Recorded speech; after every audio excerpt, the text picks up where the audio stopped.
Hi guys, जय Hanuman. JEE main 2023 की eligibility में 75%, 65% की एलिजिबिलिटी के साथ जहां एक और गवर्नमेंट ने ये एक नोटिफिकेशन निकाला कि अब टॉप 20 परसेंटाइल की एलिजिबिलिटी को भी एनआईटी ट्रिपल आईटी और एडमिशन की एलिजिबिलिटी में देखा जाएगा। यानी जिन बच्चों का 75%, 65% नहीं है और उनका टॉप 20 स्टेट बोर्ड का या किसी भी बोर्ड का टॉप 20 परसेंटाइल अगर 75%, 60% से कम है और वो टॉप 20 परसेंटाइल की एलिजिबिलिटी को पूरा करते हैं तो एनआईटी ट्रिपल आईटी में एडमिशन ले सकते हैं। हालांकि ये जो टॉप 20 परसेंटाइल की कैटेगरी वाइज एलिजिबिलिटी है ये पहले जे एडवांस के इन्फॉर्मेशन बुलेटिन में मेंशन कर दी गई थी। उससे एक ये कह सकते हैं कि इंडिकेशन तो मिल गया था कि जो आईआईटी की एलिजिबिलिटी है वो एनआईटी ट्रिपल आईटी के लिए भी वैलिड होगी और गवर्नमेंट ने उसको अमेंडमेंट करके कल एक नोटिफिकेशन निकाला रात को। लेकिन अगर इसको देखा जाए कि टॉप 20 परसेंटाइल की एलिजिबिलिटी है, हालांकि एलिजिबिलिटी जे एडवांस के इन्फॉर्मेशन बुलेटिन में आ गई थी और पहले से भी 2019 तक ये एलिजिबिलिटी टॉप 20 परसेंटाइल बच्चों को ऑप्शन की तरह दी जाती थी, क्योंकि कई सारे बोर्ड ऐसे हैं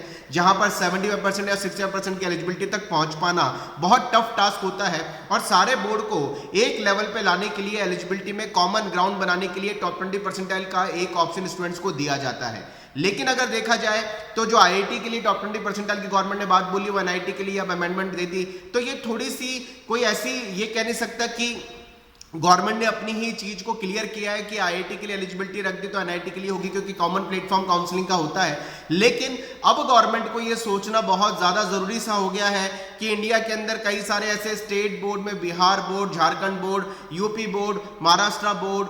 गुजरात बोर्ड, कुछ ऐसे बड़े बोर्ड्स ऐसे हैं जहां पर टॉप 20 परसेंटाइल 65% की जो एलिजिबिलिटी है या 70% की एलिजिबिलिटी है उससे रिड्यूस जाता है। उन बच्चों को तो वाकई में फायदा होगा इसमें, क्योंकि अगर आईआईटी की एलिजिबिलिटी या एनआईटी ट्रिपल आईटी की एलिजिबिलिटी में 70%, 60% के अलावा टॉप 20 परसेंटाइल बोला जाता है तो ये कुछ अच्छे बड़े बोर्ड्स ऐसे हैं, इंडिया में 8 बोर्ड ऐसे हैं जहां पर 70%, 60% बच्चों को लाना काफी टफ होता है। उसके लिए ये एक अच्छा रिलैक्सेशन है। लेकिन अब गवर्नमेंट को ये चाहिए कि जो 75% और 65% की एलिजिबिलिटी बच्चों को दी गई थी उसके बारे में एक अच्छा हेल्दी डिसीजन ले, क्योंकि आपने टॉप 20 परसेंटाइल का ऑप्शन तो आईआईटी में पहले दे दिया था, अब आपने एनआईटी में भी लिख दिया, तो ये कह सकते हैं कि आपने पहले ये वेबसाइट पे या फिर आप इंफॉर्मेशन बुलेटिन में क्लियर करना भूल गए थे, आपने उसको सही किया। लेकिन अब स्टूडेंट्स को, बच्चों को ये एक उम्मीद गवर्नमेंट से हो गई है कि गवर्नमेंट अगर टॉप 20 परसेंटाइल के बारे में एनआईटी ट्रिपल आईटी के लिए सोच रही है तो 75% और 65% की एलिजिबिलिटी के बारे में भी जरूर सोचे, क्योंकि इतना लेट बच्चों को बताया 70% लाना, 60% लाना, इसके लिए गवर्नमेंट जरूर सोचे। क्योंकि अगर पहले बताया होता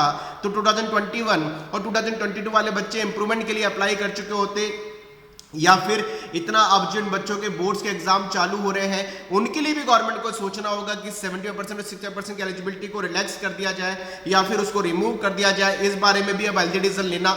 गवर्नमेंट से एक अपेक्षा सारे बच्चों की बन चुकी है और गवर्नमेंट को लेना भी चाहिए। दूसरी इंपॉर्टेंट बात, आपने अगर टॉप 20 परसेंटाइल 75% की एलिजिबिलिटी, 60% की एलिजिबिलिटी के हिसाब से टॉप 20 परसेंटाइल लिख दिया है तो आपको सारे बोर्ड्स की टॉप 20 परसेंटाइल को डिक्लेयर जल्दी से जल्दी करना चाहिए, ताकि बच्चा ये डिसाइड कर पाए कि मैं 70% या 60% के अलावा टॉप 20 परसेंटाइल में आ भी रहा हूं या नहीं आ रहा, क्योंकि सारे स्टेट बोर्ड्स के एग्जाम जो है ये फरवरी में चालू होने वाले हैं। तो बच्चा ये इस डिलेमा से बाहर आ जाए कि अगर आपने टॉप 20 परसेंटाइल की एलिजिबिलिटी को रखा है तो टॉप 20 परसेंटाइल की एलिजिबिलिटी 2019 के बाद कहीं डिक्लेयर नहीं की गई है। इसलिए गवर्नमेंट को ये जरूर चाहिए कि टॉप 20 परसेंटाइल की एलिजिबिलिटी को बच्चों के सामने लेकर के आए, हर स्टेट बोर्ड अपनी टॉप 20 परसेंटाइल डिक्लेयर करे कैटेगरी वाइज, ताकि बच्चा ये जेन्युइनली डिसाइड कर पाए कि उसको फरवरी में चालू होने वाले बोर्ड के एग्जाम दोबारा, जिन बच्चों का लास्ट ईयर की बात कर रहा हूं या बिफोर लास्ट ईयर की बात कर रहा हूं, दोबारा देने भी हैं या नहीं देने, या वो इस एलिजिबिलिटी को क्रैक कर चुके हैं, क्योंकि टॉप 20 परसेंटाइल किसी बोर्ड का पिछले 3 साल से डिक्लेयर नहीं किया गया।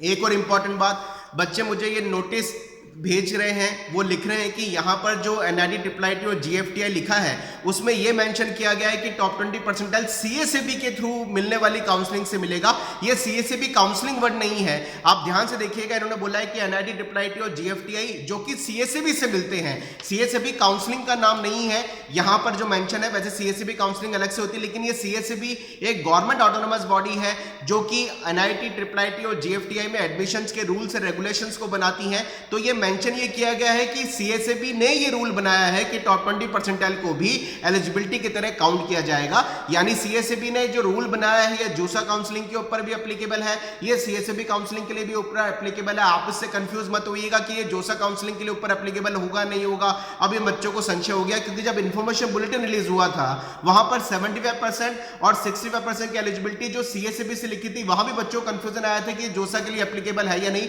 सीएसएबी एक गवर्नमेंट ऑटोनोमस बॉडी है जो रूल्स, रेगुलेशन, एनआईटी, ट्रिपल और जेएफटीआई में एडमिशन की पॉलिसीज बनाती है, जो कि काउंसलिंग के प्लेटफॉर्म पे, हर प्लेटफॉर्म पे, चाहे वो जोसा का प्लेटफॉर्म हो चाहे वो सीएसएबी का प्लेटफॉर्म हो, सबके लिए बराबर से एप्लीकेबल होती है। तो जो अभी टॉप 20 परसेंटाइल की एक फ्लेक्सिबिलिटी बच्चों को दी गई है वो सीएसएबी के थ्रू दी गई है, लेकिन वो काउंसलिंग में जोसा में भी एप्लीकेबल है और वो सीएसएबी काउंसलिंग में भी एप्लीकेबल होगी। लेकिन हम तो गवर्नमेंट से वापस से ये रिक्वेस्ट करते हैं कि आपने 70%, 60% की जो एलिजिबिलिटी अभी भी लगा रखी है, इसके बारे में अच्छा सोचिए। हालांकि काउंसलिंग में आपके पास जून तक का टाइम है, क्योंकि अभी एडमिशन के प्रोसेस जो चालू होंगे वो जून ऑनवर्ड चालू होंगे। अभी अप्लाई करने के लिए एलिजिबिलिटी नहीं रखी गई है, तो सारे बच्चे जरूर अप्लाई करें, क्योंकि अभी तक 8,50,000 बच्चा जेईई में जनवरी के लिए रजिस्ट्रेशन कर चुका है। अप्लाई करने की डेडलाइन कल 12 जनवरी तक है। तो गाइस, मैं सारे बच्चों को कहना चाहूंगा कि प्लीज जेईई मेन के लिए जरूर अप्लाई करिए, मिस मत करिए, क्योंकि 70%, 60% की एलिजिबिलिटी के लिए गवर्नमेंट सोच रही है और काउंसलिंग तक का टाइम गवर्नमेंट के पास सोचने के लिए है,